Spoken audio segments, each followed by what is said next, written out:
It's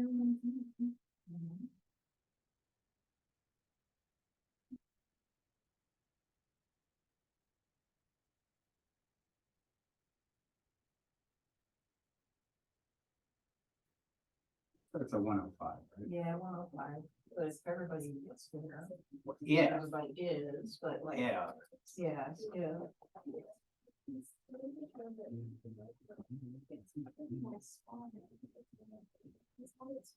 You have a pretty busy semester? Yeah, I'm pretty laid back semester, which is nice. Change is fast. Yeah.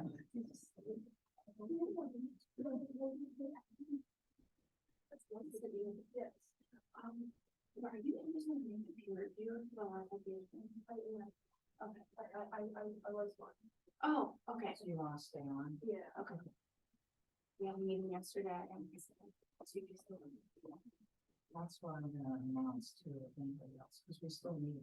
I you know about. I know last semester you said just how message if you didn't want to be part of it. So I figured everyone who did message was still on from last year. Except for the people who graduated. Yeah. Yeah. Okay.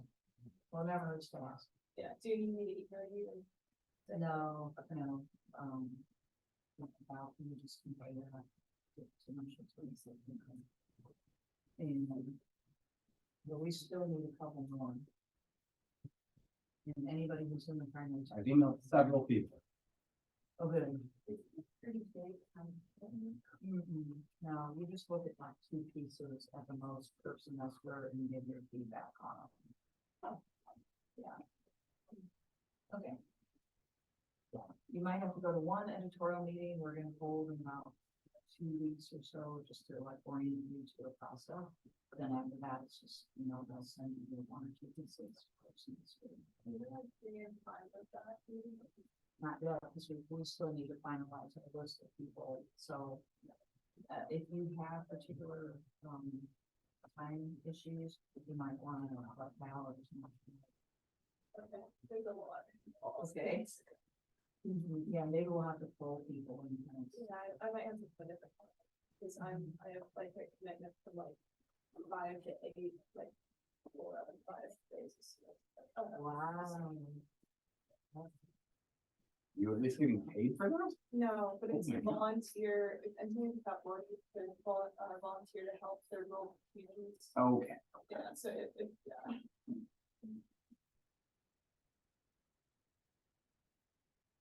You never know, we might be able to do it on the one day, although we might just want to take a break.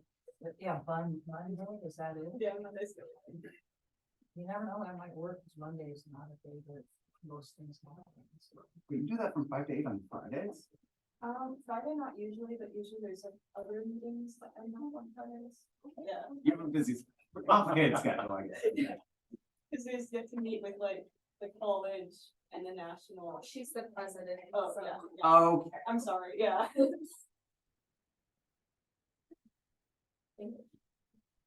Yeah. How does an English major end up as the president of engineers without more? Fun fact. I also interned with the engineering company for 3 years now, but yeah, it's like, so I came in and I was helping them with documentation. You need a lot of documentation for this stuff. And then I became the secretary, and then like president is a lot of like the overview and like helping run this thing. So it's like you don't specifically need to be an engineer. Source the engineering or no. So I make them do the work, and then I make sure that it's legal. You say you're also linguistics, yeah. Well, I have 4 majors in 2 languages. That's Yeah.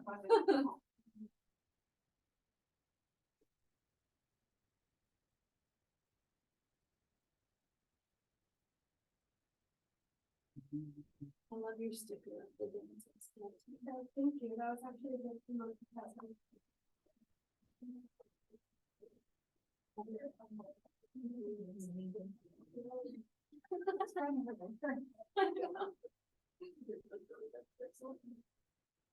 Well, how are you?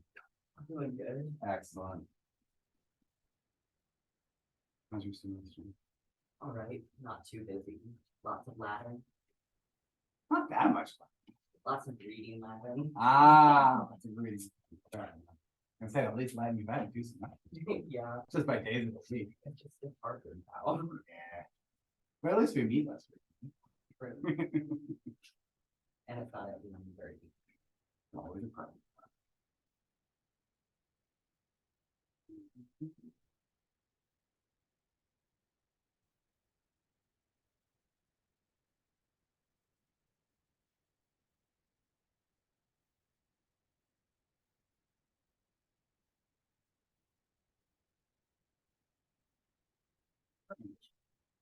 Urine is complicated than English.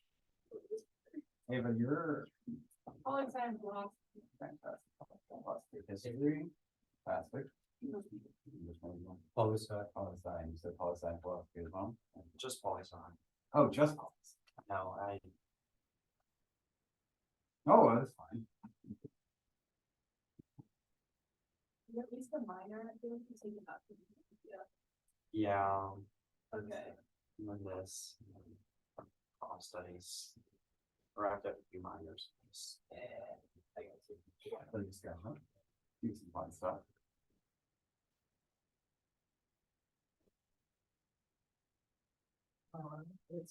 It's fun, so I think, there's been a couple of people that have been fun, but yeah, now everybody's here with another, push for, you know, applying to be a peer reviewer. We still need a couple for live ideas.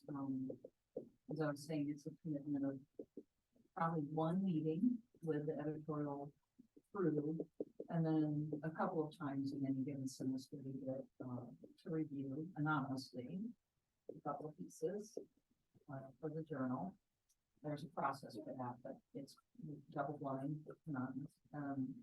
And there's a $250 scholarship per semester for folks that do that. You have to be registered in the program, and if you're interested, email me and it's gonna tell me what areas you might be good at reading, you know, what subject matters. All right, that's all I have to say, other than that this is Dr. Plosky, which everybody's know already. And that's about it. So, Oh, fantastic. go for it. How's everybody doing? So, I am this week and next week, we're just going to sort of be chewing over reading philosophy of a sort and trying to understand some things that Plato, the philosopher, is concerned about and anxious about.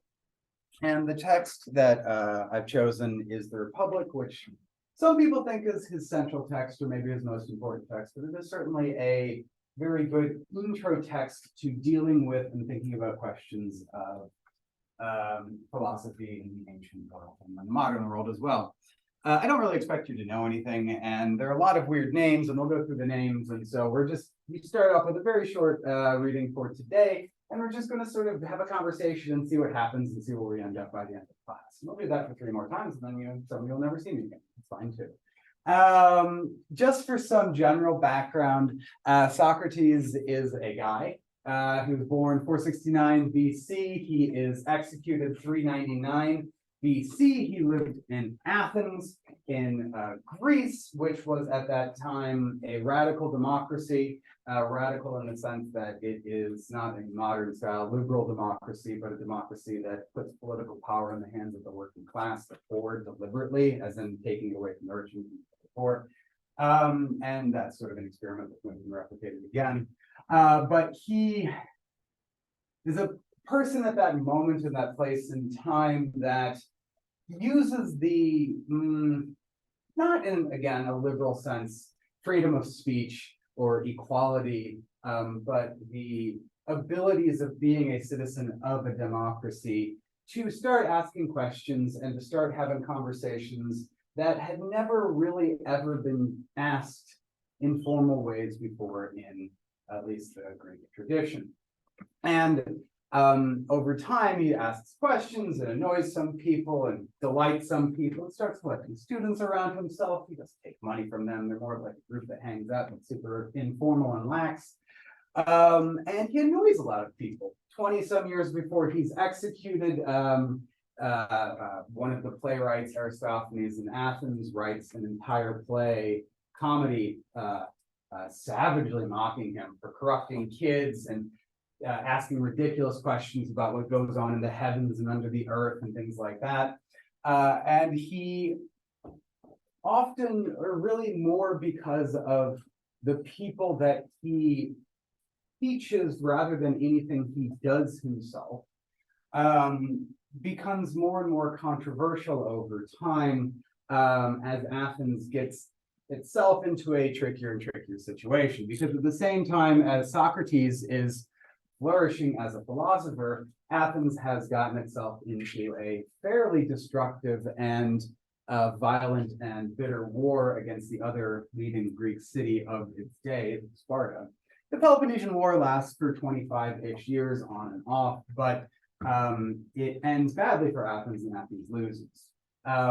Two key moments in the Peloponnesian War are in 411, when an exiled aristocrat basically uses his connections to the Persian government to threaten the Athenians into overthrowing democracy and replacing it with an oligarchy that he wants to be in charge of. And this is Alcibiades, who just so happens to be a former student of Socrates.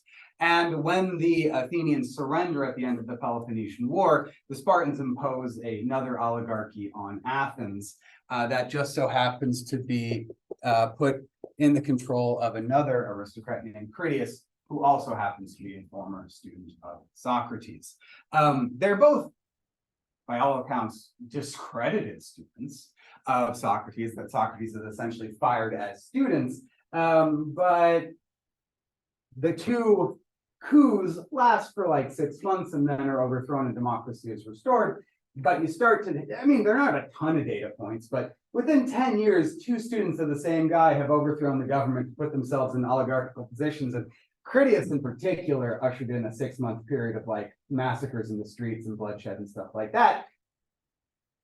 Combined with the fact that Socrates asks really impertinent questions about religion and the gods and traditions, and is the authority of fathers just 100% always just because they're fathers, or should sons and daughters have rights? And do we have to do what the priests always say that we have to do and things like this? He gets more and more controversial, if you like. And even though at the end of the war and the overthrow of the oligarchy, the democracy imposes an amnesty. Everybody who did any crimes prior to the overthrow of the oligarchy, their crimes were forgiven. Nevertheless, in 399, a bunch of lowercase d Democrats, radical Democrats, anti-aristocrats, pro-working class people, prosecute Socrates on 2 charges of corrupting the youth, which in Greek is just as wiggly and ambiguous as it is in English. It both sounds like an educational thing, but also sounds kind of like a sex crime thing, like he's corrupting kids, and importing new gods. And he's prosecuted. It's a free and fair trial. He gives kind of a half-assed defense speech, which both Plato and Xenophon record versions of. He's convicted, and he's sentenced to death. He's executed. This causes Plato, who was one of his most enthusiastic and excited students, to put himself in a really difficult position. He's an Athenian citizen. He really loved Socrates and thought that Socrates had fundamentally changed the way that he thought and put him on a very beneficial path. But then you have the question of, wait, but if what Socrates is doing is a capital offense, or if what Socrates is doing, he did it in such a way that it is something that would make me liable to my own prosecution and execution, that's a problem, right? And Plato at least starts thinking of philosophy as incompatible with democracy in some ways. Not that all Socratics did. But there are a bunch of ways that Plato responds to Socrates' execution. One of which is that he does not hang out in public and talk to strangers in the way that Socrates does. He establishes a building that has walls and you need an invitation and you need to pay tuition to enter. And he hangs out in there and talks to people who he lets in. He invents the institution of higher education. It's called the academy. This is where everything from academics to academia to academicians come from. And this is the origin of higher education as an anti-democratic, afraid of the working class institution. And another thing he does that Socrates never did was write. He writes philosophy instead of having conversations with strangers in public. Which on the one hand is something that's much more under his control because all of the characters in work of literature do exactly what he says that they're doing, and you don't have the wild card factor of somebody coming up and starting a difficult conversation in public that's going to cause problems, and what Socrates always made himself liable to. But it also is better advertising, proselytizing. You can send text much further away, get people excited about philosophy, coming to your school and spending time with you than you can if you're just hanging out in the marketplace talking to people.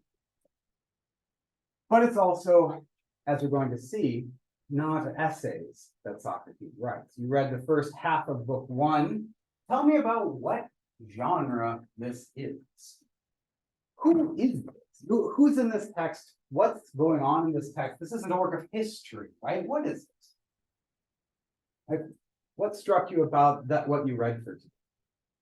Like, not even the content. Well, It's a bit kind of like a play. tell me In more. the way that it's set up, like the dialogue goes back and forth, kind of very distinctly between the speakers, and it starts out with it explicitly like a play saying Socrates and dot dot, Mm-hmm. and his whole thing. So there's not really much like in between.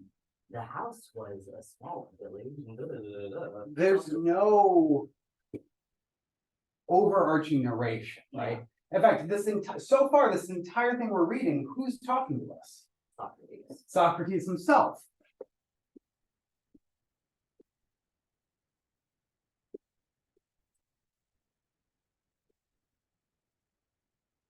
Fantastic. And you said it's kind of like a play. It's a dialogue. The formal name for this genre is, in fact, a dialogue. This is the earliest dialogue. This is the invention of the dialogue by Plato, not the Republic in particular, but his work in general invents the dialogue, which is like a play, and is also not like a play. This is not something that you could necessarily perform on stage, but it's the same sort of lack of overarching narration, lack of an authoritative narrator.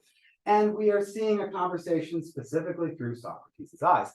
Thinking about Plato's situation as the real historical person, what kind of problems does this solve for him? Writing philosophy in a dialogue instead of, say, an essay. And most of you who do take philosophy classes probably encounter essays in textbooks more frequently these days than dialogue, no? Because it's kind of just like, oh, this was this person's idea and that was that person's idea, instead of him saying, this is fact, this is what I believe. Why is that better? Because it would be less likely to be,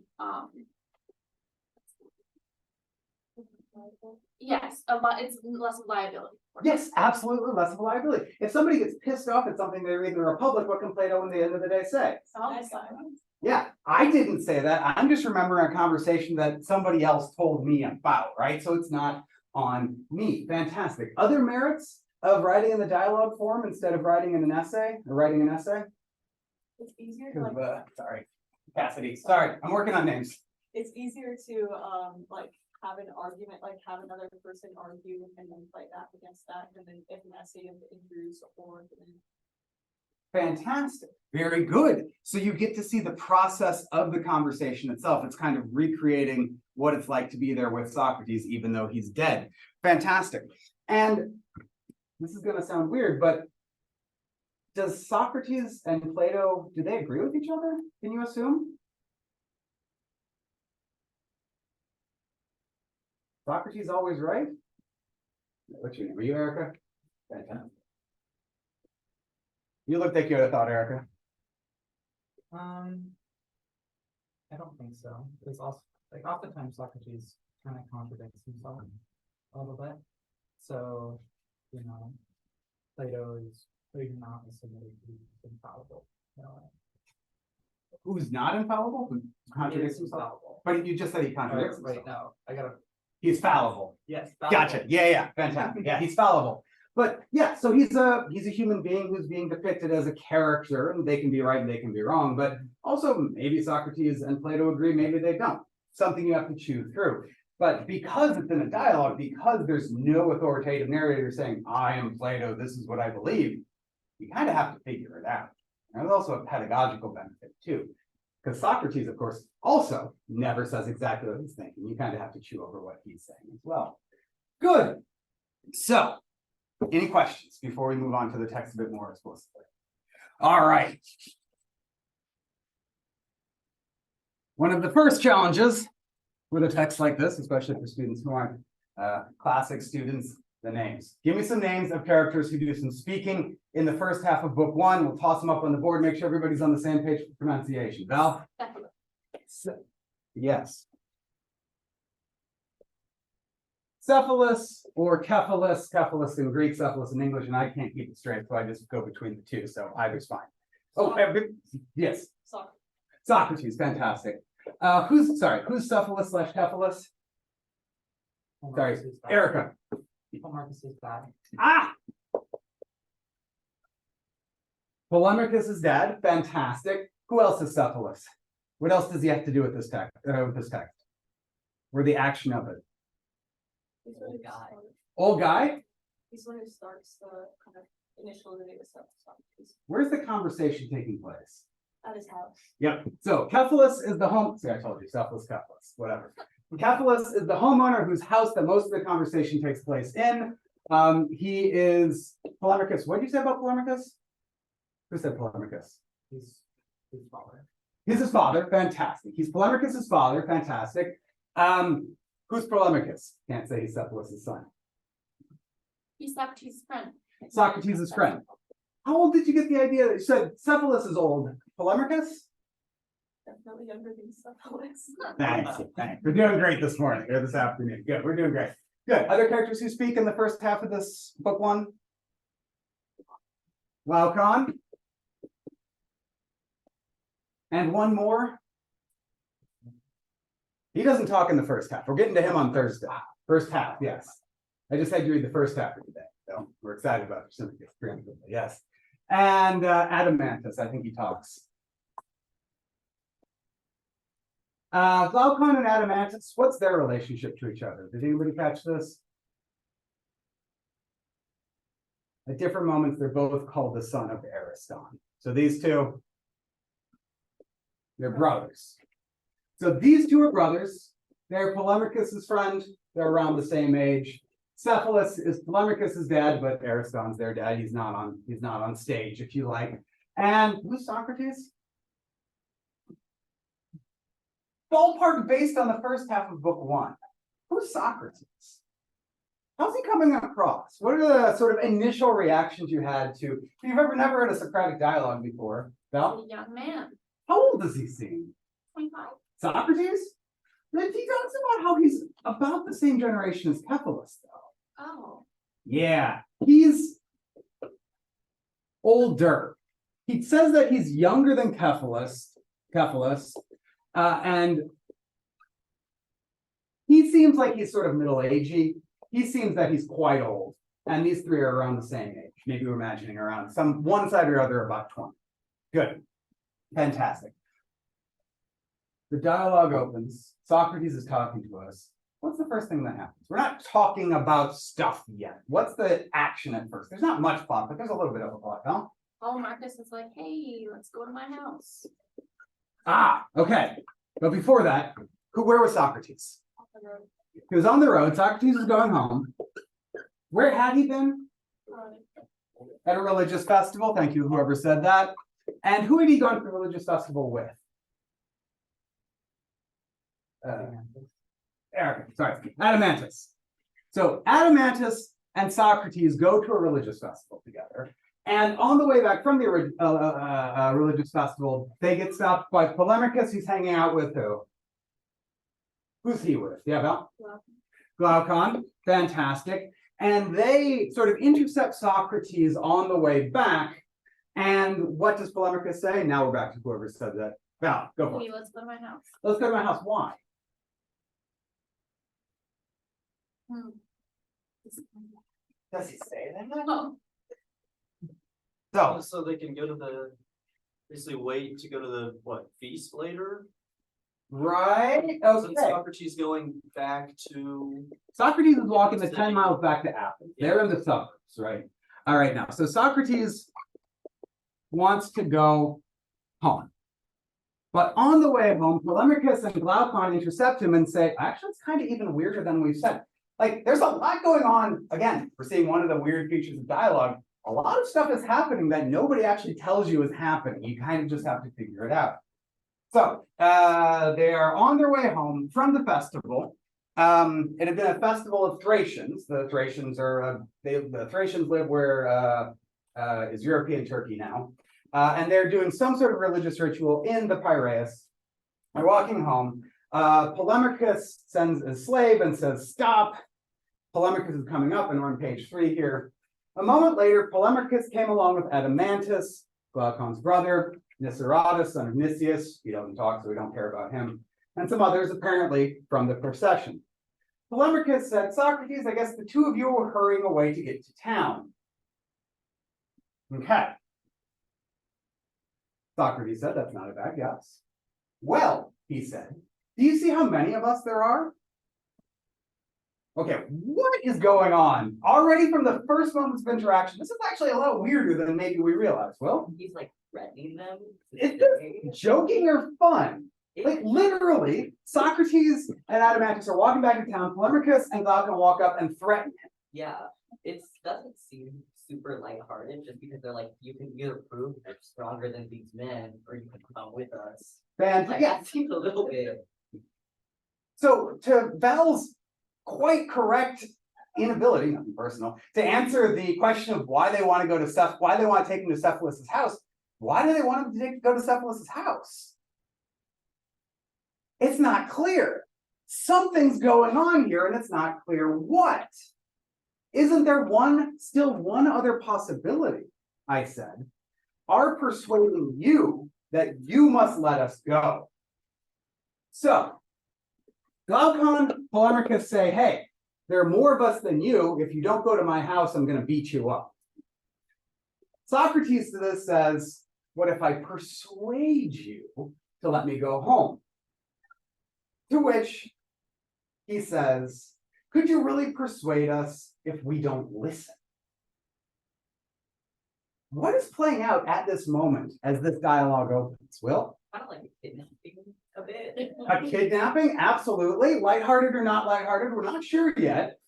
Socrates is talking to a bunch of Athenians who are trying to, threateningly or not, jokingly or not, apply some violence to him. And his response is, "What if I try and persuade you?" To which the Athenians say, Just won't listen to you. "You can't persuade somebody who's not listening to you." Any echoes based on Socrates' life in general?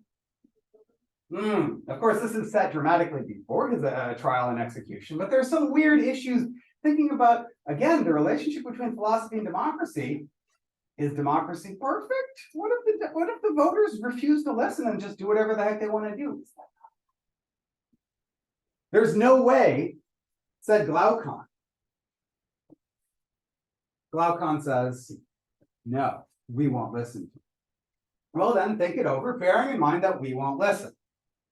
Then Adamantus said, "Is it possible you don't know that at sunset there will be a torch race on horseback for the goddess?"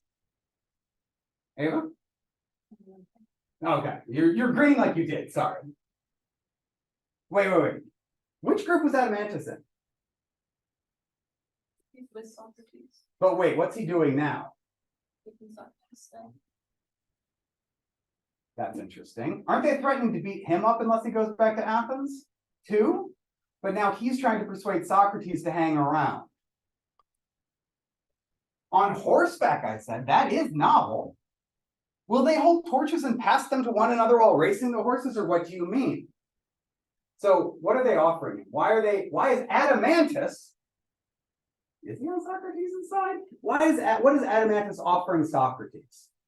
Stick around this evening, you'll get to see them racing horses up and down the beach at night, carrying torches in honor of the goddess. What's Socrates gonna get a chance to see if he sticks around in the suburbs? Like horse racing. Some sick religious ritual horse racing. Why do we know Socrates is interested in religious rituals? Why did he come to the neighborhood today in the first place? Religious festival. Offering him the chance to see more fun religious festivals. It's like, what? What? Wait, it's weird that Adeimantus just has that ready to go, right? That's it, said Polemarchus. And besides, they'll put on an all-night festival that will be worth seeing. We'll get up after dinner and go to see it. They'll be together with many of the young men and we'll talk. So stay and do as I tell you. I'm sorry. Yeah. So, what's the other thing they offer him? Why stick around in the suburb? Get to talk To to other people, other young men. young men. Why does Socrates like talking to young men? He's a little creepy. Well, so says the prosecutors. But why does Socrates like talking to young men? Share ideas. He's a professor. He likes talking to people who are like either side of the age 20 because that's kind of what he does. That's the professorial thing. What is going on here at the opening of this dialogue? We don't know everything yet, but what does it seem that is going on between Glaucon, Adeimantus, and Polemarchus? A setup. Get Socrates to talk to them. To talk to them, to have some sort of conversation. But all three of them are there. They're all talking to him right now. What maybe do they want? That's not quite clear yet. Where do they want him? Val? They want him to talk to Polemarchus and dad. Maybe they want to talk to Polemarchus' dad. Maybe they need to have him have a conversation with Polemarchus' dad. They want him in Polemarchus' house. Again, we're not sure why, but thoughts on what's going on here? Is this threatening? Is this nasty what Glaucon, Adeimantus, and Polemarchus are doing? Cassidy? It might not be like nasty in this thing, but definitely the undertones is like turn nasty. Go on. Well, like I don't know, it kind of hits me as kind of lighthearted and here, like they come talk to us, but then it bases off of like the hey, we're not going to listen to you, but you need to try to share what you're trying to talk about, and you're going to end up dying for this anyway. And this is also good evidence that a lot of people are talking about Socrates. These guys, maybe they're excited, maybe they're not. Maybe they want to like get into a political argument with him. Maybe they want to have a nice conversation, but they are interested enough in Socrates that they're conspiring just even a little bit against him. So they get to the house and they meet Cephalus. Tell me about Cephalus. What's Cephalus? What's he doing when they walk in? Ava? Is he doing like a ritual? He's doing a religious sacrifice. Yep, absolutely. What's a sacrifice? In a Greek or Roman or Jewish pre-temple or pre-synagogue context. Offering up some sort of animal or a blood offering, essentially. Yes, absolutely. A blood offering of some sort, usually an animal, sometimes grains or liquids like wine, to the gods. And why do you offer something like that to the gods? To please them. You're asking for something, essentially. Very good. So he's making a sacrifice of some sort.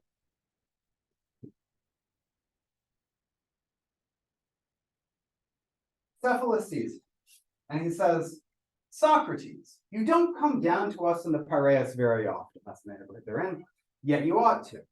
Now, if I still had the strength to make the trip to town easily, there would be no need for you to come here. Rather, we would come to you. As it is, however, you must come here more frequently. I want you to know that as the other pleasures, those connected with the body, wither away indeed, the desires and pleasures that have to do with speeches grow the more. Now do as I say, be with these young men, but come here regularly to us as to friends and to your very own kin. Cephalus. He's an old guy. How old is he? How old does he sell himself as? Close to death. He sells himself as close to death. No, absolutely. He's like 1 foot in the grave is how he's selling himself. As a homeowner, as a host, how's he doing? Did he know Socrates was coming here this day? Yeah. Maybe, yeah. How's he doing with it when Socrates walks in the door? You walk in somebody's house and he says this to you. What's he saying? Does he actually like Socrates? It doesn't seem like he does. Tell me more, Will. He knows that he's coming and yet he hasn't like offered him anything. Like, I feel like hospitality is a pretty important thing. He just, Hasn't put on a feast or anything like yeah, that. he's just like, I'm sick and dying. You need to make the trek all the way up here to talk to me and my sons. Mm-hmm. But also, if he's sick and dying, like, he doesn't have to deal with this guy. Well, and that's the thing. He says, it's great to see you. You should come visit more often. I'd be thrilled to invite you here more often. You should really come see me more often. I can't go see you at your house. I'm old, I'm dying. Am old, am dying, / maybe doesn't actually like Socrates that much. What does he know about Socrates? Based on the last part of the speech, I like you, come visit me more often, but I want to tell you, I want you to know that as the other pleasures, those connected with the body, wither away, and the desires and pleasures that have to do with speeches grow the more. He's Right? a good order. He's a good order. Socrates likes talking. But what does he think that Socrates hasn't liked about Cephalus that much? I'm finally ready to have conversations with you, Socrates, because what's withered away in me? Val? The desire for pleasures and sex and drinking bouts. What's Socrates into? Generally, Talking to people. talking to people, philosophy, virtue, moderation, things like this. Up until this point, possibly conversations between Socrates and Cephalus, how have they gone? They haven't had a ton in common. But think about how Cephalus puts it. The desire for physical pleasures have withered away in him. Why have desire for physical pleasures withered away in him? Because he's old. And now that I'm like bereft of passions, I'm finally ready to have conversations with you, Socrates. So yeah, he's polite, overly polite. How's Socrates feel about Cephalus? For my part, Cephalus, I am really delighted to discuss with the very old. Since they are like men who have proceeded on a certain road that perhaps we too will have to take. One ought, in my opinion, to learn from them what sort of road it is, whether it is rough and hard or easy and smooth. Cassidy? There's 6 pieces of dicks in there. You never want somebody to say to you, you remind me of an extremely old person who walked the road that I someday may too walk. That's a dig. Socrates and Cephalus, they're polite-ish, but there might be some tensions that they don't really like each other. Or at least don't really like each other. The easy and smooth also like seems like he's setting up himself as separate, so maybe get an indication of his social economic status. Excellent, very good, because soon what's he going to be hassling Cephalus about? Justice. And what makes things a lot easier for Cephalus than some old people? He's rich, and so there's some easy and hard and smooth and rough things going on between the two of them. Absolutely. But for you in particular, I should like to learn how old age looks to you. For you are now at just the time of life the poets call the threshold of old age. Is it a hard time of life, or what do you have to report of it? All right. What's Cephalus think about old age? Val? It's kind of like freedom, because you don't have to, you're not enslaved to all these passions. Like when you're young, you've escaped it. Like you've run away from a frenzied and savage master. Ooh.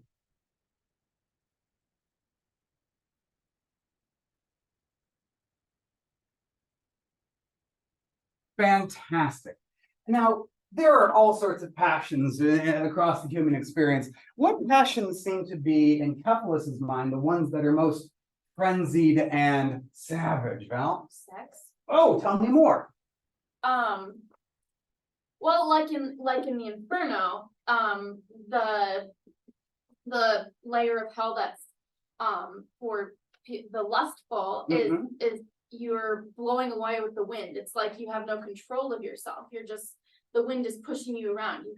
You're a slave to the wind.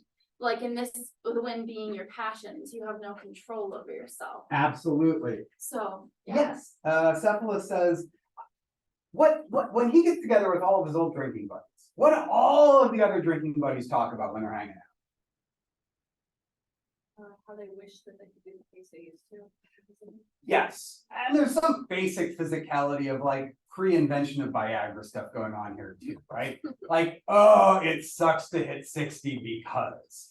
And they bewail blah, blah, blah. But as it is, I have encountered others for whom this is not so, especially Sophocles, a famous poet. I was once present when the poet was asked by somebody, Sophocles, how are you in sex? Can you still have intercourse with a woman? Silence, man, he said. Most joyfully did I escape it, as though I had run away from a sort of frenzied and savage master. I thought at the time that he had spoken well, and I still do. For in every way, old age brings great peace and freedom from such things. Tell me about how Cephalus views himself and sex. Yes, the wind, I like the wind. How does Cephalus view his passions? I'm sorry, Erica. A problem. Why are they a problem? Focus on.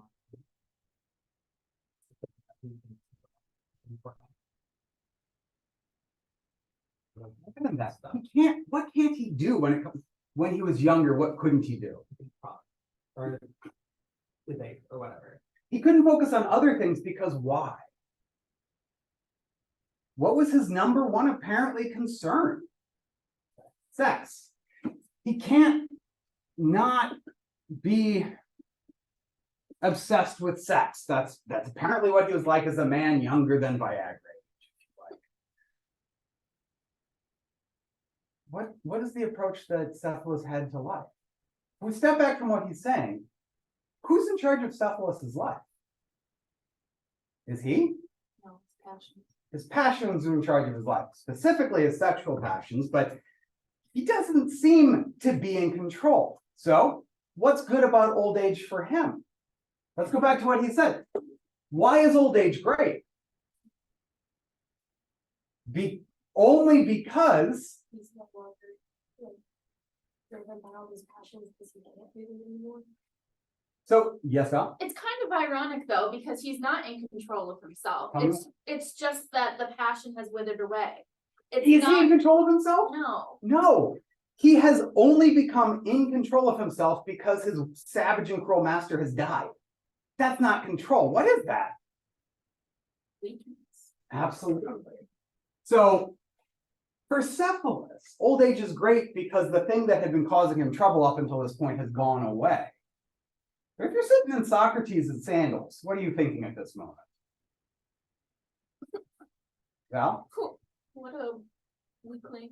What a weakling, Cassidy? He didn't overcome anything. Didn't overcome anything. Maybe we understand just a little bit about why Socrates and Cephalus have this weird tension the first moment that they interact with each other in this house. Like, maybe we've had conversations about this before when Cephalus was under the control of this savage and brutal master, and Socrates didn't make any progress. They know each other. How well do they know each other? It's not entirely clear. But Socrates seems to know Cephalus' son pretty well. Good. But Socrates says, Cephalus, when you say these things, I suppose that the many do not accept them from you. Wait, life is easier because you're old and you can't have sex anymore, and old age is awesome. Socrates says, when you say these things, I suppose that the many do not accept them from you. What's Socrates saying? Most people view sex as the be all end all, and so when it goes away, it's not really a good thing to most people.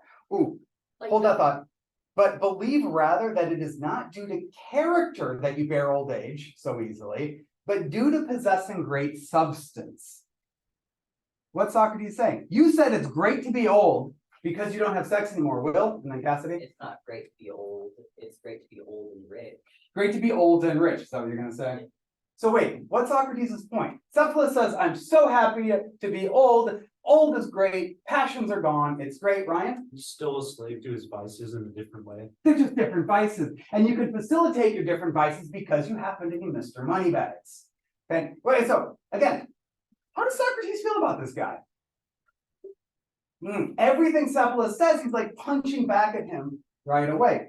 What you say is true, Cephalus said. They do not accept that. And they do have something there, but not, however, quite as much as they think. Rather, the saying of Themistocles holds good. When a Seriphian abused, okay, I'm going to give you some analogies. When somebody from Wamigo abused him, saying that he was illustrious not thanks to himself, but thanks to his city, he answered that if he himself had been from Wamigo, he would not have become famous.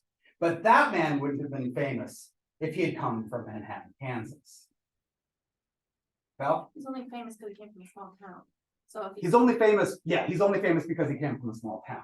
Exactly. So in other words, what's Themistocles' point according to Cephalus? you're not all that amazing.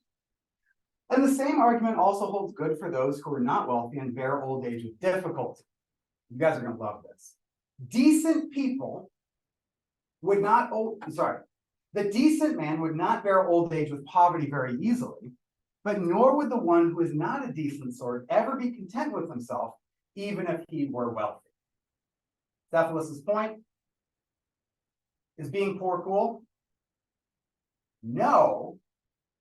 But how do you have to be rich and comfortable? What does that require of you to do? Well, Be a person of character. yes. Yeah, okay. It sucks to be poor, but it also sucks to be rich if you're not a really good person. Thoughts? Thoughts about Cephalus' position here? Socrates says, does it make it easier to be a retired old man if you have millions of dollars?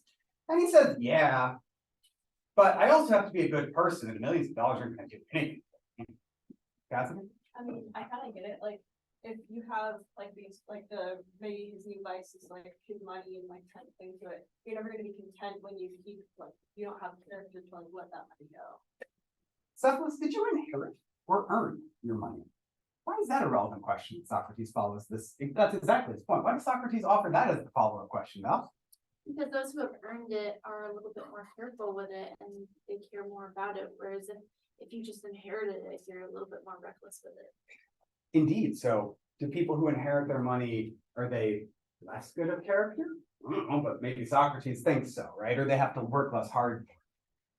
What do you mean earn, Socrates? So did he inherit his money? Yeah, he did inherit his money. And he has the curious defense. I was sort of an average between my grandfather and my father. My grandfather inherited pretty nearly as much as I have now, and he increased it. But my father wasted a lot of it, and so I had to make some money to get back to the level that my grandfather had. Will? He's being like, my dad only gave me a small loan of $1 million. It's not even that much. Like, I had to work so hard. And because, of course, this is Athens, who actually had to do the work? Slaves, right? Interesting. Okay. The reason I asked, you see, is that to me, you don't seem overly fond of money. For the most part, those who do not make money themselves are that way. Oh, yeah, so he does say you are an inheritor, right? You inherited your money. Now, what did Cephalus just say? What about people who inherit their money? Compared to people who are, they're of worse character than those who work hard for their money. Interesting. For just as poets are fond of their poems and fathers of their children, so moneymakers too are serious about money as their own product. And they're also serious about it for the same reason other men are for its use. So, what is the best thing about having money? According to Socrates asks him this as the follow-up question. What is the best thing about having money?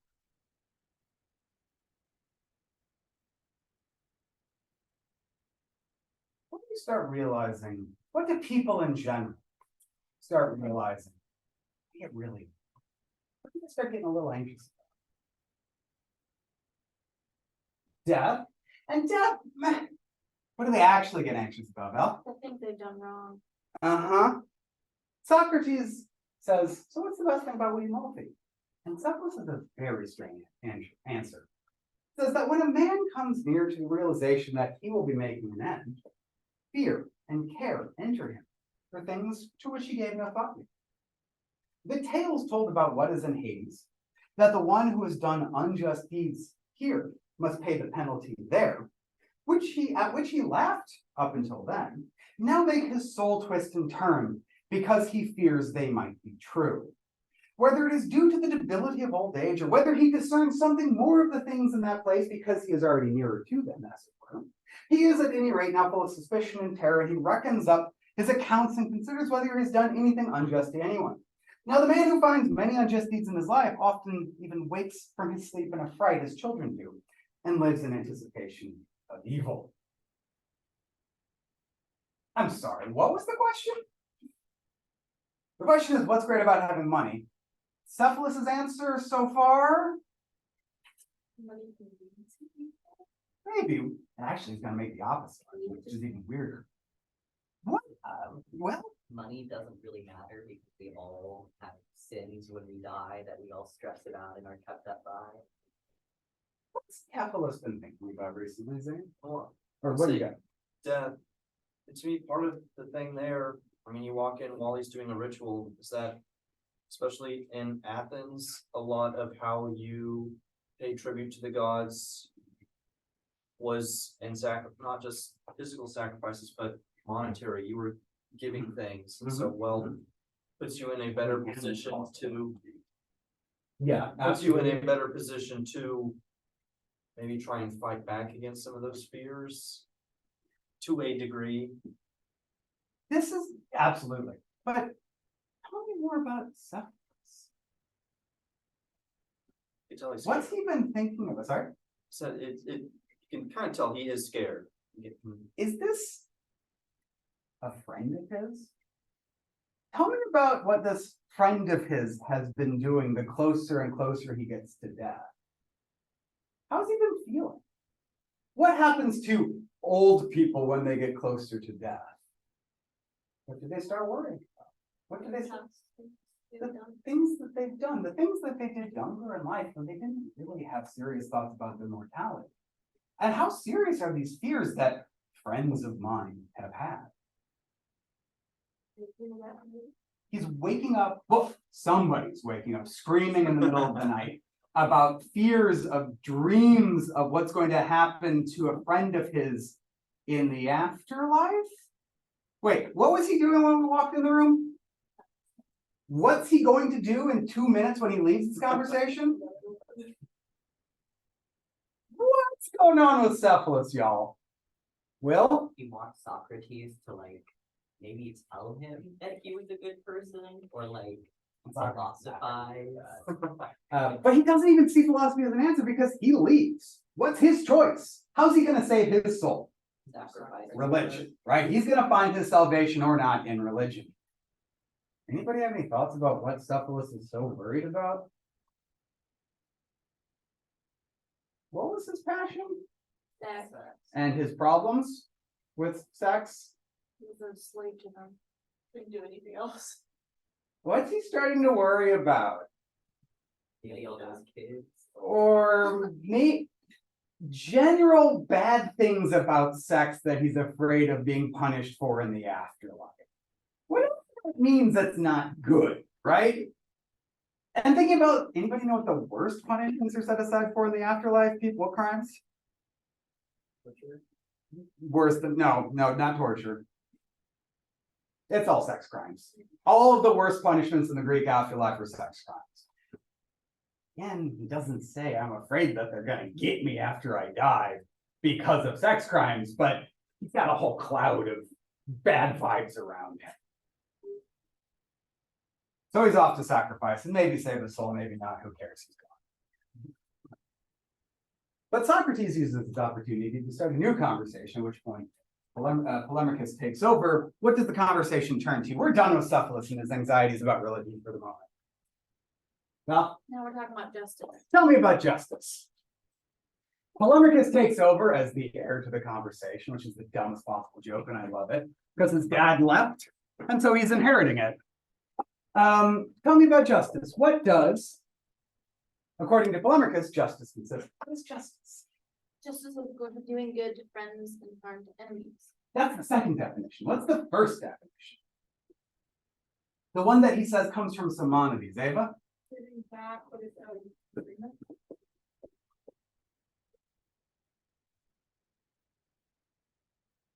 Simonides is a famous Greek poet. But yes, the first definition of justice that Polemarchus offers, and he attributes it to Simonides, he cites his sources, is giving back what is owed, and what was the other part you said? Oh, was that Ava? Yeah.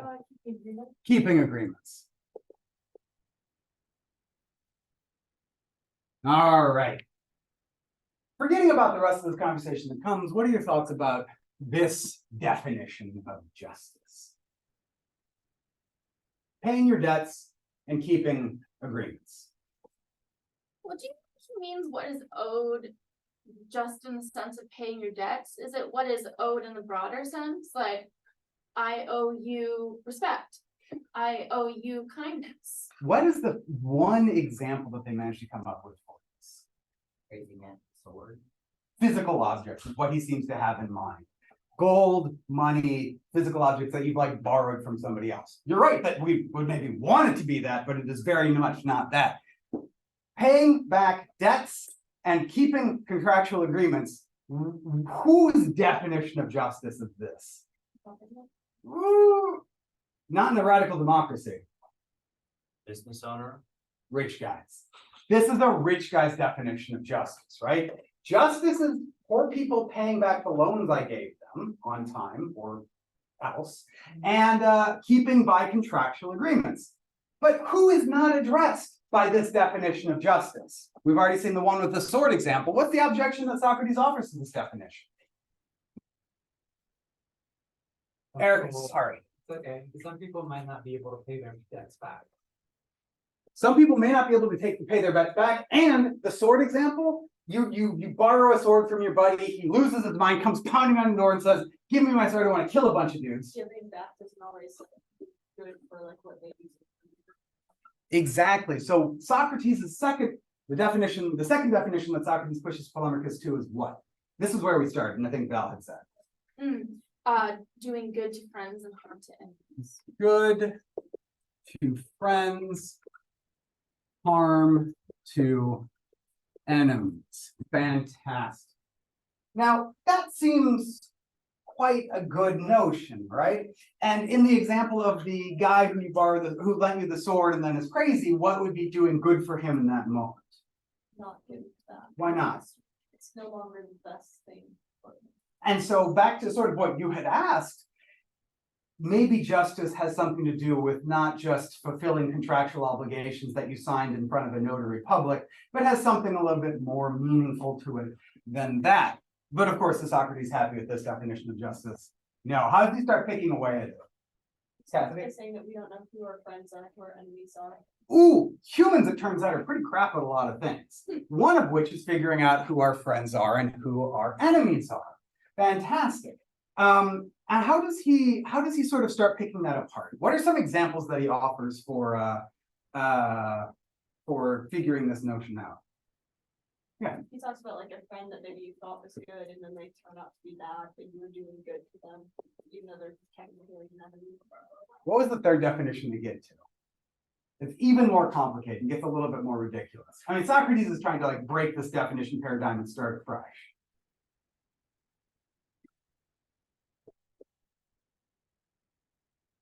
People who he introduces the notion of seeming to be friends.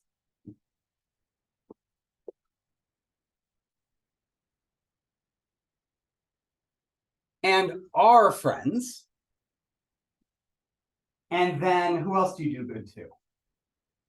Based on Polemarchus' definition. People who seem to be friends but aren't.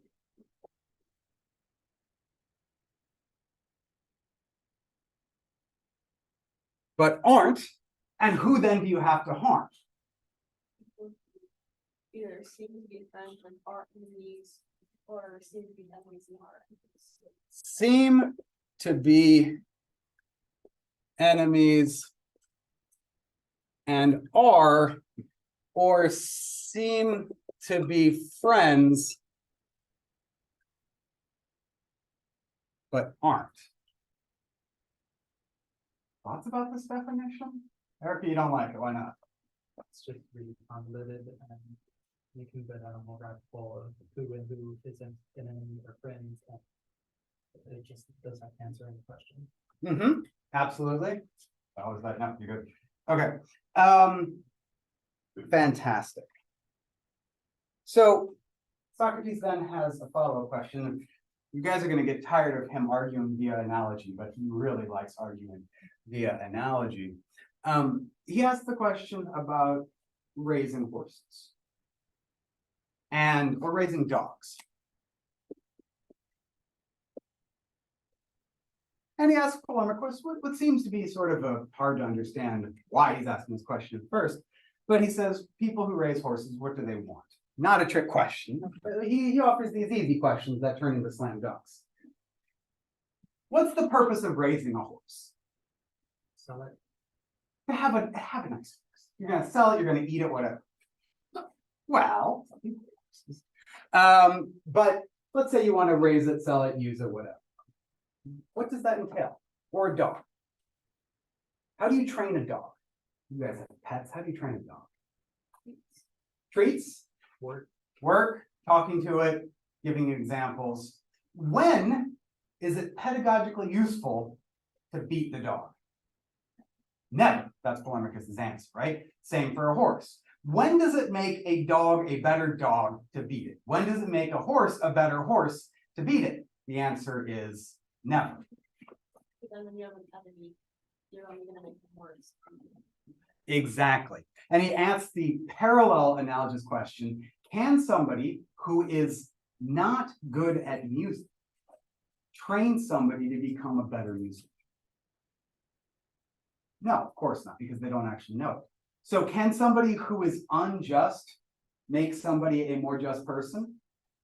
So putting these two together,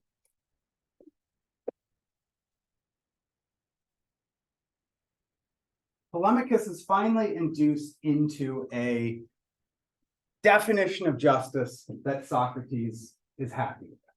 What is the fourth definition of justice that we get in just these few pages? Do good to everybody all the time. He says,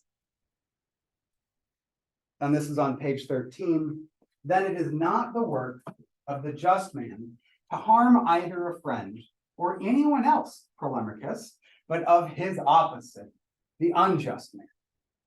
In my opinion, Socrates, what you say is entirely true. Then if someone asserts that it's just to give what is owed to each man, and he understands by this that harm is owed to enemies by the just man and help to friends, the man who said it is not wise, for he wasn't telling the truth. For it has become apparent to us that it is never just to harm anyone. I agree. We shall do battle as partners then, you and I. If someone asserts that Simonides or Bias or Pittacus or any other wise and blessed man said it, I, for one, am ready to be your partner in the battle.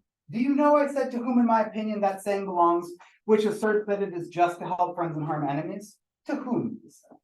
I suppose that it belongs to Perian, or Perdiccas, or Xerxes, or Ismenias the Theban, or some other rich man who has a high opinion of what he can do. Oh, Socrates is actually tagging on at the very end of this first half a bit of a political sting. All three of these definitions of justice, Socrates says, are whose definition of justice? Why are these rich men's definitions of justice? Will? Because rich people are the ones who are concerned about what is owed and what they deserve, and what they think they like deserve themselves. And it's not really a poor man. Absolutely. They're also the ones that can get out of anything. So like, if you got like the poor people, if they get in trouble, there's no way to weasel out of it. But if it's a rich man, they can kind of make themselves look like they're good people. There's a problem. Socrates doesn't overly develop it at this moment. With religious sacrifices being based, as Val mentioned, no, maybe it's about the expense that sacrifices cost. What's the weird paradox here? Only rich people can sacrifice to the gods and get those benefits. And in fact, the richer you are, The better with the gods you are. the more you can sacrifice and the more the gods are in your favor. You say you can do more bad things. In fact, from one perspective, and maybe from a Socratic perspective, what would be the best way to get to a good afterlife? Be poor. I'm sorry. The opposite, to be rich. But how, the best and the fastest way to get rich? be unjust. Yeah. The more crimes you commit, the more banks you rob, the more temples you burgle, the more money you have, the more money you can spend on sacrifices, the more the gods will like you. It's a vicious cycle in the wrong direction, like Cassidy was pointing at. So for Cephalus, if the gods are just, man, he's a rich guy, right? He sacrifices all the time. But if the gods are just in a Socratic sense, he's kind of barking up the wrong tree with sacrifice. But maybe he's not wrong. Who knows? You don't get to know until it's rather too late, one way or another. That's kind of the human condition. But thinking about the definition that Polemachus is worked into, and he seems happy with it at the end of this first half. How do you? It's kind of actually a radical definition. Justice is helping everybody all of the time and never harming anybody. Thoughts? Yeah? That's impossible. Why? Because if I do good to one person, it might not be good for the other person. Mm-hmm. Just like it's impossible to make everybody happy. You know? Well, he doesn't say make everybody happy. Oh no, I Benefit know. I'm everybody just as much as you equating can. it to that. Yeah. So like, I don't know. Not everything has the same. Today I'm just not going through it. It's fine. Fine. But you can't do good to everyone. It's impossible. Will? Everything Oh, that's good for one person. Yes, exactly. Will? Kind of like the air mask thing, and when the airplane goes down and you're supposed to put on like your mask first, and Mm. then other people's, like it just, there's always gonna be situations where are you helping this person that's actually harming you? So you're actually doing harm to someone else, or then you're doing good for this person, like you were saying, but then it's actually like the trolley situation thing, like you're saving this one really good person, but you're running over 5 morally gray people. Is there really, like when you get more into the like philosophical discussions of it, then it just kind of falls apart. a bit. That's Yeah, From that answer, though, or from that perspective, though, does being a just person have anything to do with preserving your own life? no. At least the way that Socrates Yeah. talks about it, doesn't it? It's helping everybody all the time. Maybe unsuccessfully, maybe contradictorily, at the expense of your own life.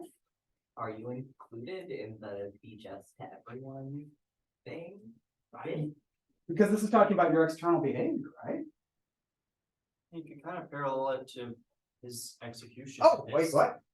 No, I was No, go I was on. thinking like That was fuck, fix the breast. You're right. justice at the expense of your own life, you know, Socrates' defense is less of one of himself really and more kind of his ideas of justice Mm-hmm. and being able to express that. So I mean, to Will's, this is to some degree what Socrates actually does die for.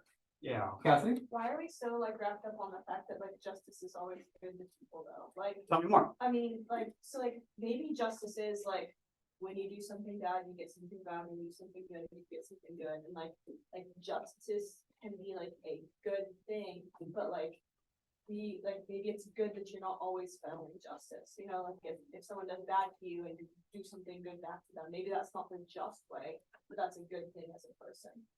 Like, why are we stuck on justice being like the key thing for people to be good? We passed over quickly, I think, Socrates' answer for this, when he draws the parallel between a just person and a doctor and a pilot of a ship. In the question of what is the job of a pilot of a ship? Not a trick question. To pilot the ship. And the job of a doctor? To doctor people. When is it the job of a pilot to accidentally sink his or her ship? No. And the doctor to kill their patient deliberately? Justly, yes. So from that response, or from that parallel, he asks the question of when is it appropriate for a just person to ever do anything that is not just? And at least Polemachus, you don't have to, accepts the answer that it is the job of a just person to do justice all the Do time. we want to be just people? This is why the dialogue is such a productive medium. This is not a universalizing definition of justice. What are we looking at? What are we seeing here?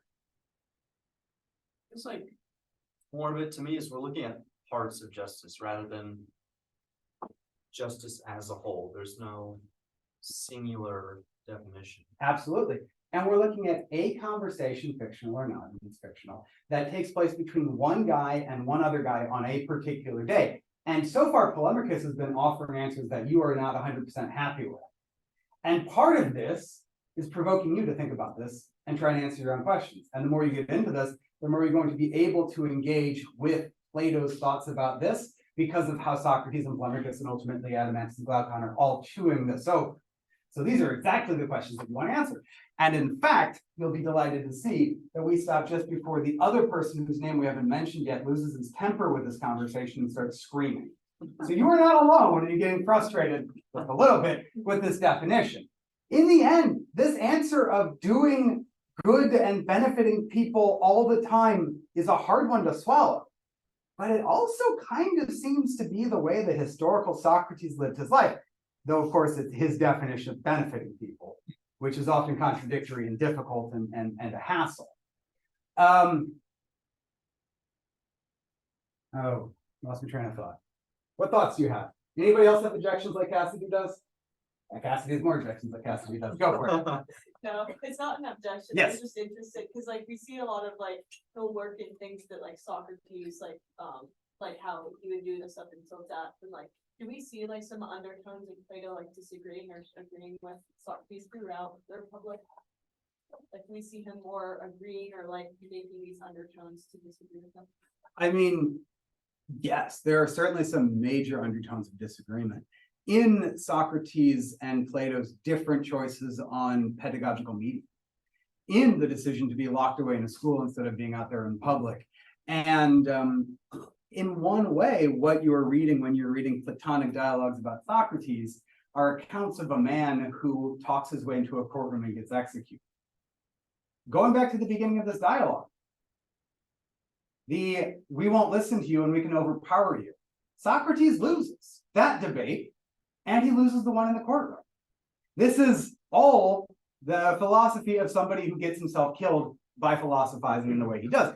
That doesn't necessarily mean that his message is wrong, but that Plato thinks that a different medium and almost to some degree a different sort of public relations awareness is necessary. It can be really fruitful and productive to be in a society where you can walk up to like every politician in the marketplace, because there are only 50,000 male adult citizens of Athens, and like talk to every politician and get them upset and say, how dare you do this, or you should do this, or this is what justice is. It can be really productive, but it also can really piss people off and get you executed. And at least on substance, we'll see, but on form of the message, Plato and Socrates are significant. Anybody accept this definition of justice? Is it too much? That's aspirational, it's too much, Zane? Yeah, Tell me why. for me, part of it, When's it appropriate to hurt people? I mean, when they're, well, I guess when they're bad, I don't know, it feels like, that's not a good way of putting it. But the definition really, to me, lies on a lot of importance on human nature in general is good. And then if everyone else is good, then you can do good to everyone else at the same time. But I think it kind of, there's a lot of gray area of what happens when someone doesn't.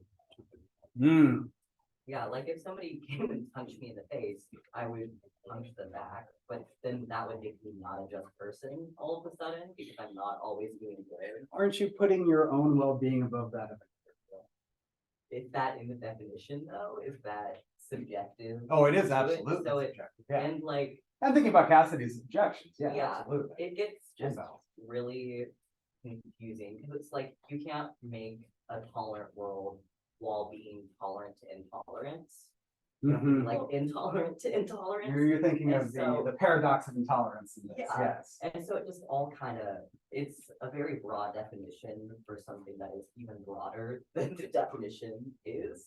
And so it's just messy and subjective to each person, what exactly just is and what good is. Mm-hmm.